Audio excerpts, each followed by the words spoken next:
फानी तूफान एक भयानक आपदा।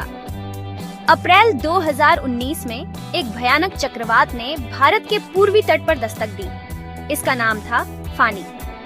यह एक बहुत ही शक्तिशाली तूफान था जिसकी रफ्तार 175 किलोमीटर प्रति घंटा से भी ज्यादा थी। फानी ने ओडिशा और पश्चिम बंगाल में भारी तबाही मचाई। इस तूफान ने पेड़ उखाड़ दिए, घरों को तहस नहस कर दिया और बिजली के खंभे गिरा दिए। सड़कें पानी से भर गईं और कई इलाकों में बाढ़ आ गई। फानी तूफान के कारण 89 लोगों की मौत हो गई। लाखों लोग बेघर हो गए और उन्हें राहत शिविरों में शरण लेनी पड़ी। इस तूफान से अरबों रुपए का नुकसान हुआ। फानी ने ओडिशा के इतिहास में सबसे विनाशकारी चक्रवातों में अपना नाम दर्ज करा लिया। यह तूफान ओडिशा के लिए एक भयानक अनुभव था। लोगों ने पहले कभी इतना भयानक तूफान नहीं देखा था। ओडिशा के तटीय इलाकों में फानी तूफान का सबसे ज्यादा असर हुआ। पुरी, भुवनेश्वर, कटक और बालासोर जैसे शहरों में भारी तबाही हुई। हजारों घर तबाह हो गए, पेड़ उखड़ गए और बिजली के खंभे गिर गए। तूफान के कारण संचार व्यवस्था ठप हो गई और कई दिनों तक बिजली गुल रही। सड़कें अवरुद्ध हो गईं और लोगों को आने जाने में काफी परेशानी हुई। फानी से ओडिशा की अर्थव्यवस्था को भी भारी नुकसान हुआ।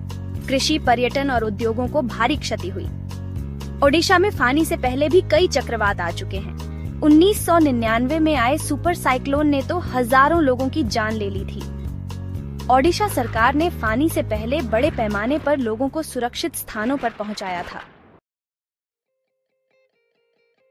फानी तूफान से पहले ओडिशा सरकार और आपदा प्रबंधन टीम ने लोगों को सुरक्षित स्थानों पर पहुंचाने के लिए बड़े पैमाने पर अभियान चलाया। लगभग 10 लाख लोगों को सुरक्षित स्थानों पर पहुंचाया गया।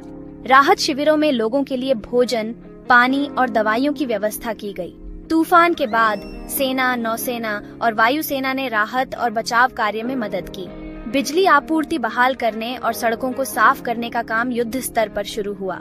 सरकार ने प्रभावित लोगों को मुआवजा और सहायता राशि देने की घोषणा की। राहत और बचाव कार्य में कई स्वयंसेवी संगठनों ने भी बढ़ चढ़कर हिस्सा लिया। लोगों ने एक दूसरे की मदद की और मुश्किल समय में एकजुटता का परिचय दिया। फानी जैसी प्राकृतिक आपदाएं हमें याद दिलाती हैं कि जलवायु परिवर्तन का खतरा कितना बड़ा है। वैज्ञानिकों का मानना है कि ग्लोबल वार्मिंग के कारण समुद्र का तापमान बढ़ रहा है, जिससे चक्रवातों की संख्या और तीव्रता बढ़ रही है। हमें जलवायु परिवर्तन के खतरे को गंभीरता से लेना होगा और ग्रीनहाउस गैसों के उत्सर्जन को कम करने के लिए ठोस कदम उठाने होंगे।